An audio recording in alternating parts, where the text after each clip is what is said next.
Jets are coming to town. What do you think? I'm feeling good about this. I mean, Mike White's their starting quarterback. The Bills are actually going to have defenders to play, right? Last game they played against New York, no Jordan Poyer, no Matt Milano. Greg Rousseau played like 4 snaps, right? This is the healthiest the Bills have been since opening day, maybe. Von Miller being on IR is no good, but I'm okay with Von Miller not playing a game against Mike White, who last season against the Bills lost 45-17 and threw 4 touchdowns. Look at 4 interceptions. Look at how great that defense is with Edmonds back in. I mean, that is it's scary. Mike White might quit again. I'm being very serious with this. With the fact that this defense is better at that front line than it's ever been before, I minus Miller, I would love to see him back, but hopefully by the playoffs he'll be fine.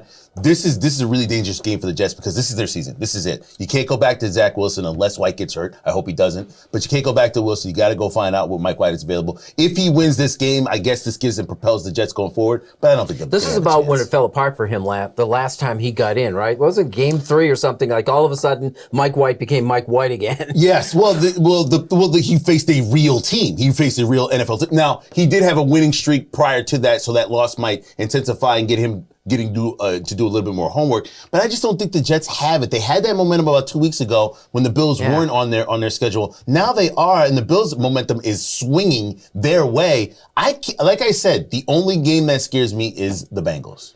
The Bills need to win out to hold on to that first overall seed. In the last 2 seasons, the Bills have won their final 6 games and their final 4 games. They come on strong when they need to, and the running game picks up, which you saw in New England last Thursday night. I have no doubt in my mind the Bills handle business, and I mean, against the Jets, it's 9.5. Yeah. Vegas knows. The Bills covered for the first time since Green Bay in that game against New England. Did you hear that, Bill? What do you say, the running game? He hasn't talked about the running game this entire year. Well, no, but I said it first, so it's my take. It's my take. I just said it. Don't you dare take the running game away from me. Don't you dare. Don't you love what you're seeing out of Cook? I love Cook. I mean, listen, this is the second half of this NFL season where a guy like Cook, cold weather or not, snow weather or not, you got about 3 running backs you can use to really hurt a team, passing game, running game.